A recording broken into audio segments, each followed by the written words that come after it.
반갑습니다.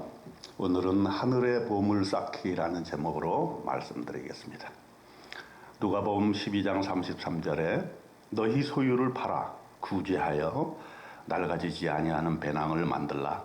곧 하늘에 둔 바 다함이 없는 보물이니 거기는 도둑도 가까이 하는 일이 없고 좀도 먹는 일이 없느니라. 오늘날의 돈은 신과도 같은 존재입니다. 이 돈신은 온통 우리의 마음을 뺏어가고 하나님을 대신합니다. 그래서 예수님도 이렇게 말씀하셨어요. 너희 보물 있는 곳에는 너희 마음도 있느니라. 우리는 하나님을 믿는다고 고백하지만 사실 실상활에서 돈이 나에게 엄청난 영향을 미치고 있다는 것을 고백하지 않을 수가 없습니다. 그래서 예수님은 너희는 하나님과 재물을 겸하여 섬길 수 없다, 이렇게 주의를 주십니다. 아무리 내가 깊은 신앙을 가졌다고 스스로 주장한다고 해도 내가 돈을 모으고 쓰는 것을 보면 그 신앙이 명백하게 드러나게 되는 것입니다. 왜냐하면 하나님과 돈은 양립할 수 없기 때문입니다. 돈을 하나님 위에 두지 아니하고 멋지게 돈을 관리하며 쓰면서 사는 신앙생활 어떻게 할 수 있을까요? 오늘 우리가 묵상해 보려고 합니다. 예수님께서는 첫째로 탐심을 물리치는 것이 중요하다, 이렇게 말씀하십니다. 누가복음 12장 15절에 그들에게 이르시되 삼가 모든 탐심을 물리치라. 사람의 생명이 그 소유에 넉넉한 데 있지 아니하니라 하시고, 돈 욕심을 버리기가 쉽지 않습니다. 문제는 우리가 신앙의 힘으로 돈의 욕심을 제어할 수 있는가 없는가 하는 것입니다. 제어할 수 없다면 우리의 생명이 팔리게 되는 것입니다. 최근 젊은이들의 투자 패턴을 보면 영혼까지 투자하는 영끌이 투자라고 명명이 되어 있습니다. 돈이 그의 영혼을 완전히 사로잡는 것입니다.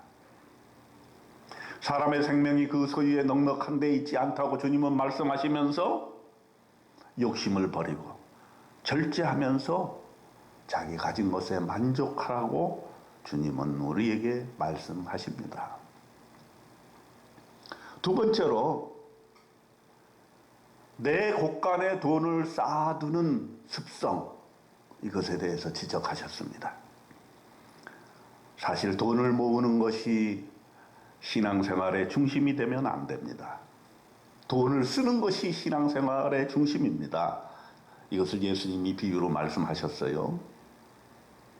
평안히 쉬고 먹고 마시고 즐거워하자. 무슨 말인가?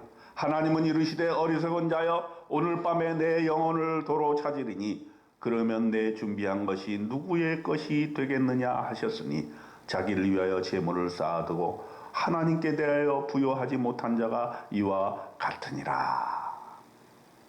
소출이 많은 부자가 자기 곳간을 더 크게 짓고 거기에다가 자기의 보물을 쌓아두고자 했는데 이것은 참으로 어리석은 자라고 말씀하십니다. 여러분, 주위에서 그런 사람 봅니다. 평생 한 푼 제대로 쓰지 못하고 자기 곳간에 쌓아두기만 하는 사람들을 우리는 봅니다. 그런데 이제 좀 살만하고 좀 이제 즐길만 하니까 아픕니다. 돈을 쓰지 못하고 가는 겁니다.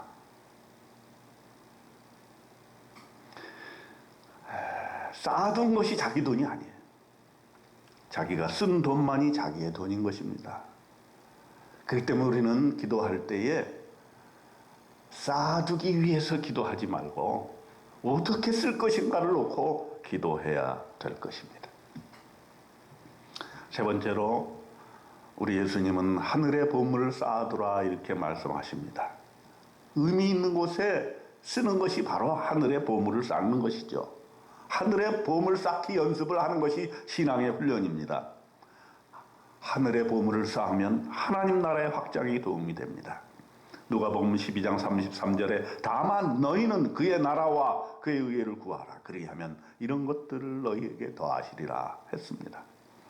하나님 나라를 위해서 돈을 쓰는 것이 하늘의 보물을 쌓아두는 것이고, 이런 멋진 삶을 사는 사람에게 생명이 풍성해진다고 말씀하십니다. 삶의 의미가 충만해지는 행복한 삶을 살게 된다는 것입니다.